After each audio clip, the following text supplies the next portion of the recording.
So then we switched to the third variable we looked at, which is buying behavior. One of the things that we found was that in a survey of contractors is that they expect to interact with their distributors a lot more by email. And actually it's email and, in a sense, in person. The data at the bottom here says that it's a little surprising, but they don't want to deal as much by phone, which is a bit surprising because one of the initial things going into this, or initial theories, I think, by some of the people in the CAP Council and by me was that, hey, as customers educate themselves more online, they're then just going to call us up and say, look, here's when I want to order. And therefore, there's a lot of thinking that we need to boost our inside sales force. And I still think that's true, but that's not really how contractors are saying they want to deal with us. If they have something that they look for online, or that's a simple straight repurchase or commodity, they already know what they want, they'll probably either they're more likely either buy it online or send an email. If they have questions, they actually, about 60% say they still want to see a salesperson from a distributor the same amount or more. So what's happening is more of a bifurcation. So if it's really simple, email, web. If it's not really simple, let's get together.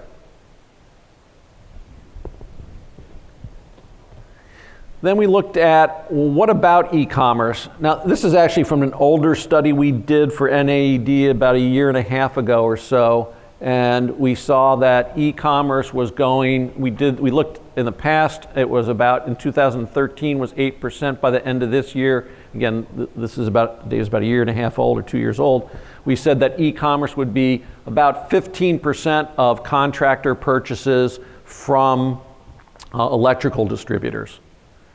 Not EDI or anything, but just pure buying online. Now that included buying from distributors online, it included buying, I suppose, a little bit from like Amazon Business Online and others, but it was all online buying. So it has cracked the double-digit range. Obviously some distributors have jumped into this more than others. For companies like Grainger, it's about a third of their sales now. So, I mean, that's way above the industry average. But as you look into the future, you can see where it could conceivably get above, it could approach a quarter of your sales, or 20% of your sales. And on the right, it varies, and it's going to be the largest with the smaller. E-commerce is going to be biggest with the smaller distributors, because they don't have a lot of people to spend interacting with distributors. But also, when we interviewed small contractors, they said they're the ones that get the least visits and interest from distributors. Bigger contractors get more attention. So the small guys are saying, well, do I really want to get online more, or do I have to get online more to find out what I want? And it's really the latter. So e-commerce growing, particularly in the smaller smaller customers. We use contractors here. I realize you're in industrial and other markets, but that's the one we surveyed here. The other thing that I didn't put up is we found there's literally a straight line when you ask, how much do you buy online? And you ask the age of the person who does the purchasing. And it is literally a straight line. The younger the person responsible for the purchasing decision, the more they buy online. And it's a dramatic shift. So as we talked about millennials before, it's also going to drive online buying behavior. So what does that mean? So we went as part of this project, and we interviewed a handful of NAED members, distributor members. And we said, hey, e-commerce is a big factor in this issue of the Salesforce model. It was kind of the driving factor for doing the project is, if more people shop online, buy online, do we need as many field salespeople? And so since we're doing a scenario planning, we want feedback from a lot of different places. So obviously one of the places we want feedback from is from distributors. And what we found was a real divergent set of opinions. So it wasn't a consensus at all. So if you remember the graphic before where I said, do we need fewer or more salespeople? So we heard certainly a number of distributors echoing what we had heard at the outset from the NAED overall, which is that, yeah, as more people get online and do research, they're not going to be talking to salespeople about, do I need this product or that product or what are the features? I'm going to go online and get those questions answered. So I don't necessarily need a field salesperson coming to visit me. Furthermore, if they're actually buying online, I don't need salespeople dealing with the transaction. So there's certainly a school of thought among NAED distributors that e-commerce is going to reduce the number of field salespeople I need, and I'm going to have to put more into my website and arguably inside sales, although that people go back and forth over that. Yeah, question. 2 charts ago where you were showing the projections for 2014 and what it would be in 2016.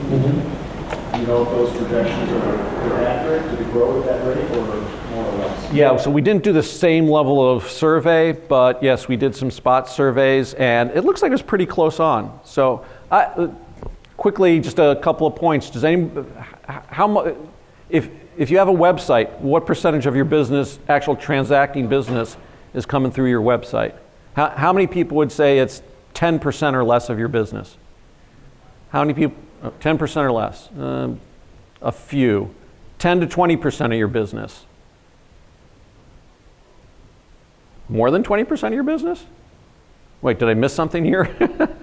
or I've got people who aren't distributors. How many people are not distributors? Okay, so that's kind of the difference. All right, so it looks like it's maybe around 10% or so, which would be okay. No? How much? It's less than that. Yeah. How many people less than 5? Yeah. Did I not ask that question? I missed that part. Okay. So part of the projection was distributors were on the lower end. I'm sorry, I thought I asked that at the beginning. I knew I was missing some numbers somewhere. So also in those numbers is we factor in all the business from the Graingers of the world, the Amazons of the world, manufacturers that sell direct online. So this is online business through all sources. Those numbers were not just distributors. So yeah, distributors were at the lower end, obviously some like Grainger at the higher end, and Amazon would be 100%. So I mean, all of those are factored in there. So yeah, we think the average is somewhere in the low to middle single digits, but we didn't estimate with the same number of interviews. So as I was saying, fewer salespeople is one view of distributors. Another view is just the exact opposite. So some of the distributors we talked to said, no, that's not the result at all. With people looking more online, that actually generates more questions that they have. The more they look online, the more they realize there's other things out there I didn't consider. I'm actually getting people saying, I looked online, I looked at the manufacturer's website, I looked at your website, I have questions now.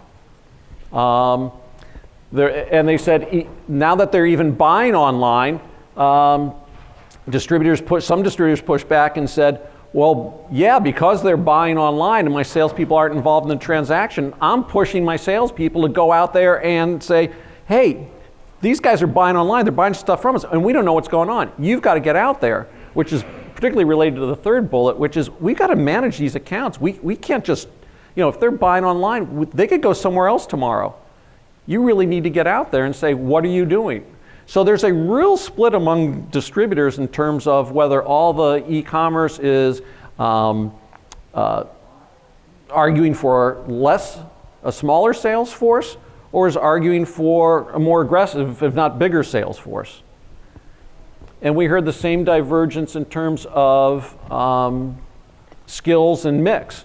So there are some distributors who are saying, literally they'd say, Bob, you don't understand.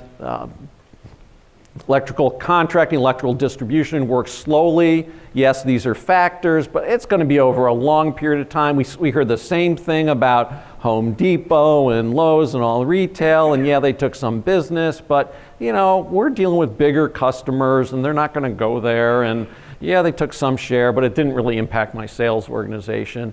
And the comment that I think maybe you guys were pointing at, which was, your question about, well, what's going to go on with e-commerce? Yeah, it's increasing, but it's not increasing dramatically here at the in the distribution channel, and it's going to peak at some level because honestly, as same people are saying, customers have a lot of questions. They may be looking online. That doesn't mean they're buying that way, and it's really going to be for simple commodity purchases. If we're talking projects or things like that, they want to talk to someone. So that's a reasonable argument.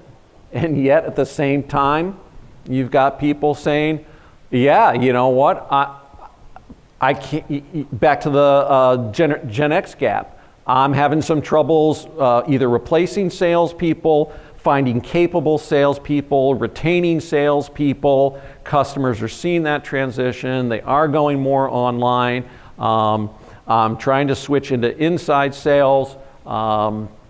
I'm going to say the salespeople I continue to have, there's a lot more technology they can use and they have to use because they have to stay up with the customers. And I'm going to talk about technology next.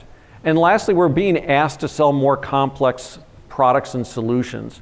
If you get into smart lighting, if you get into smart factories and things that are going on with sensors and PLCs nowadays, we're not just selling, a conduit and cable. And so not only is the number of sales people might go up and down, but the skill set that I need in my sales force is changing. So you've got this dramatic divergence of opinion among distributors in terms of the number of salespeople, the changing skill mix of salespeople, and and since we're doing scenario plans, you'll see that filters into the scenarios in terms of some of the scenarios are dramatic change and some of the scenarios are less dramatic, and that's part of it. If we got an answer here that's all the distributors said, oh no, we're in agreement, it's X is going to happen, that would probably be our dominant scenario because we got a lot of different feedback that actually changed the scenarios that we came up with in the end. So it's a good thing that, or not a good thing, it's okay if there's a lack of consensus because that just helps us figure out what the scenarios are. And as I said, we're not trying to come up with just one scenario. In scenario planning, we're trying to come up with 3 or 4 that accommodate a variety of opinions. So the idea, the point about divergent opinions in multiple scenarios is as you look at your sales force of the future, today, don't get locked into one view. It's going to be X. My sales force is going to look like X. Let it run for about a year. Look at some of the benchmarks I'm going to tell you. Remember some of the things we talked about in this session, and kind of make your decisions as you see these things unfold. It's not good to get locked into it because you might find you've built a sales force that doesn't fit. It's okay to let this spool out and then decide. The last thing I wanted to talk about in this particular set of variables is, as I mentioned, the complexity of the products or solutions. So almost everybody we talked to at the manufacturer level, because we talked to a number of manufacturers, and at the distributor level, said that complex products are becoming a bigger part of what we're selling. So I mentioned, smart lighting, a lot more sensors, Internet of Things is beginning to percolate up. People are measuring, all kinds of things. And in surveying members, we found, almost a quarter said that complex products and solutions will be significantly higher percentage of their sales, and over half said it's going to be somewhat higher percentage of our sales. So almost 80%. So this is the opposite. There is consensus here that we're going to be selling a lot more complex products, either to some degree or to a high degree. And so that filters in again to the skill set of the sales organization. So now my sales organization is going to need to be much more computer savvy, integration savvy, and so that is more where there is a consensus. Some of the product forecast areas that are higher growth are, it's a mix of complex and non-complex products, but there are a lot of complex products that are going to see growth. I mean, Circuit breakers, just as a category, is 6%. And I couldn't find any forecast on smart circuit breakers, but you see, a number of vendors coming out with these smart circuit breakers, and I suspect that it's higher than the average of 6%. I suspect if the economy is going to grow at 2%, something like smart circuit breakers are probably going to be growing at like 10%. Again, I haven't seen any data on that one. But like global smart lighting, 16% forecasted growth. These are all global numbers because that's what I could find. The green energy market, 8.5%. Variable frequency drives, 7%. Anything related to Internet of Things, IoT, just putting sensors on different types of devices. Now, admittedly, the big part of that is services, but hardware is still expected to grow, be significantly above the average for the industry. Plus, you shouldn't discount services. I mean, there is the possibility for you as a distributor to offer monitoring, optimization type services. You could go to your customers and say, with all these sensors and all these devices, theoretically, I could be the person to monitor it. Now, it could also be the contractor, theoretically, it could be the manufacturer.